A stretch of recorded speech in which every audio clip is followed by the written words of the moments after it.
होते 1977 डॉक्टर बाबासाहेब आंबेडकर विद्यापीठ नामविस्तार करण्यासाठी आंदोलन काळ 1977 दिवस 4 ऑगस्ट हा काळ घेऊन आला होता.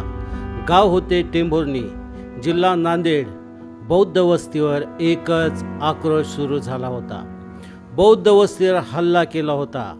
मारेकरी जातीवादी भावनेतून हल्ला करीत होते. 200 ते 300 च्या जमावाने घरावर हल्ले सुरू केले.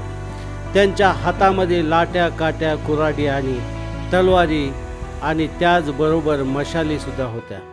त्यांनी घरं पेटवायला व जाळपोळ सुरू करायला सुरुवात केली. मारहाण सुरू झाली. एकच आक्रोश, पळापळ सुरू झाली. जीवांच्या आकांताने प्रत्येकजण सैरा भैरा पळू लागला. पण जमावाचं एकच लक्ष होतं, ते म्हणजे पोचीराम कांबळे यांना. त्यांच्या मागे जमाव पळू लागला.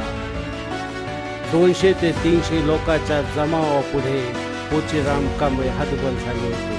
ते सुद्धा आपला जीव वाचवण्यासाठी पळू लागले. तो जमावसुद्धा हिंसक झाला होता. त्यांच्या मागे पाठलाग करू लागला होता. तब्बल 7 ते 8 किलोमीटरचा पाठलाग केल्यानंतर शेवटी राऊतखेडा या गावामध्ये पोचीराम कांबळे यांना जमावाने पकडलं. तरीसुद्धा पोचीराम कांबळे यांच्या तोंडी जय भीम चा नारा होता. नामविस्तार झालेच पाहिजे हा नारा होता. हे ऐकून जमाव जास्त संतप्त झाला. त्यांचा लाठ्या काठ्याने त्यांना मारहाण सुरू झाली.